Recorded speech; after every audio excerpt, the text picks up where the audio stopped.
Hey everybody, this is Gary, the fist pump guy. Well, it's been about 3 months since I took over my new demo, the 2019 Toyota Rav 4 Limited. After this time, have I found anything wrong with it? Well, I guess you got to watch to find out. Stay tuned.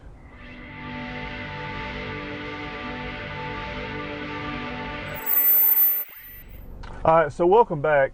I've been driving this demo of mine for approximately 3 months or so.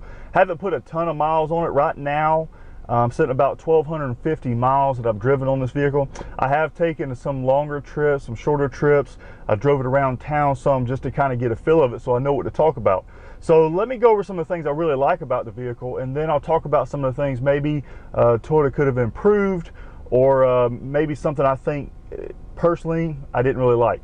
So first and foremost, I want to talk about the size, because even though this is technically a compact SUV, it's got plenty of room. Now I'm 6'5", many of you know that.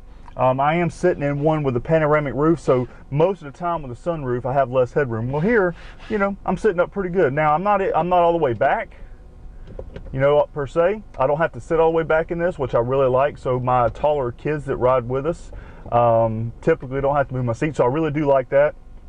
I do like a lot of the available features that you have on these now, with the JBL audio, the panoramic roof. You can also get the bird's eye view camera. You can also get ventilated seats, second row heated seats. All great features. I love the Apple CarPlay. I think it's a great addition. I can't wait to see when they add Android Auto to kind of see how that does. I like the vision. You can see out of this vehicle a lot. I haven't really talked about that a lot, but there's a lot of windows that you can actually see out of. I will say that I think this is probably one of the best jobs Toyota's done with vision out of a vehicle. So I do like that. I do like the fact that now you can get second row air vents in this vehicle, whereas you couldn't last year. So there are a lot of features that I really like. So if you're looking for a vehicle, I like the fuel economy. I think that's great.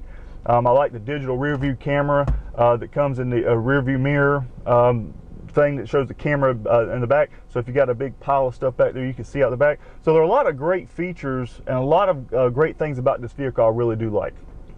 However, as many of you might know, I do always have something that I don't like. So let's talk about a couple of those real quick.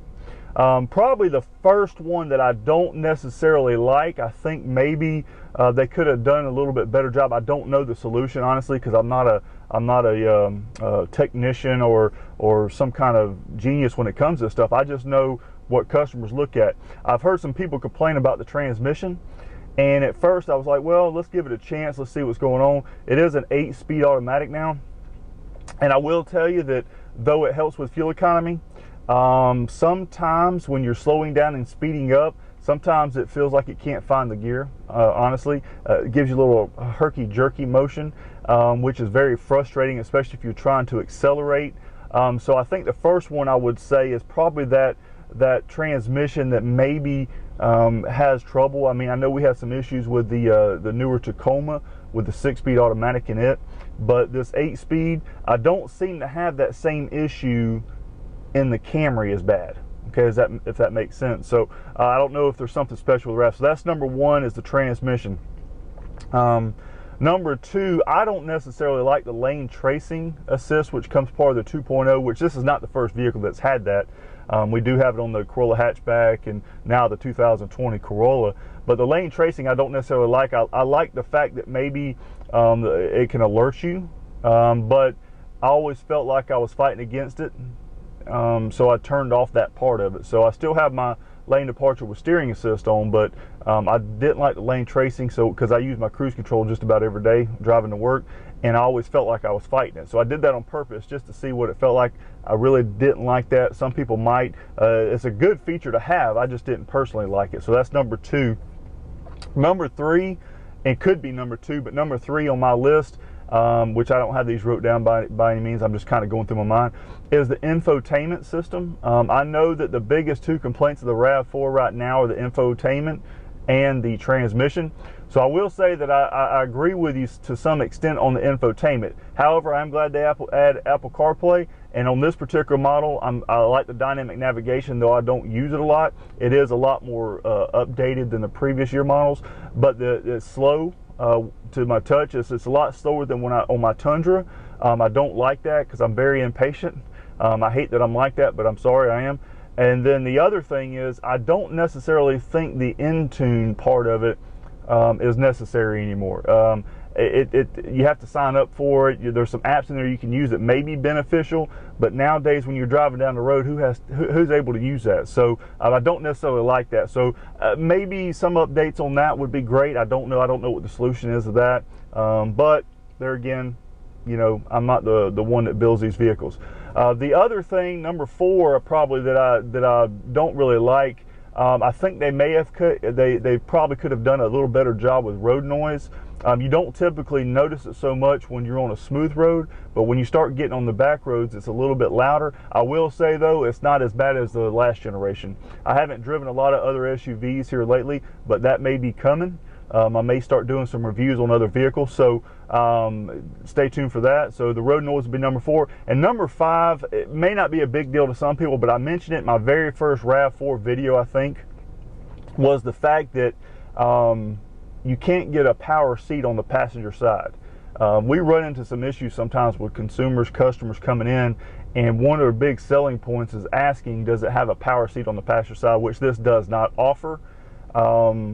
So I know that, you know, we're going to the fact that we're offering a power seat on a Tacoma starting in 2020 from my understanding, but the power seat on that possibly may, I don't know, be able to build some more value. Though it has a lot of great features, you should be able to sell this vehicle easily. We've been blowing them out, but those are just some, you know, 5 quick things that I thought of. So let's go back over them real quick if I can remember them in order.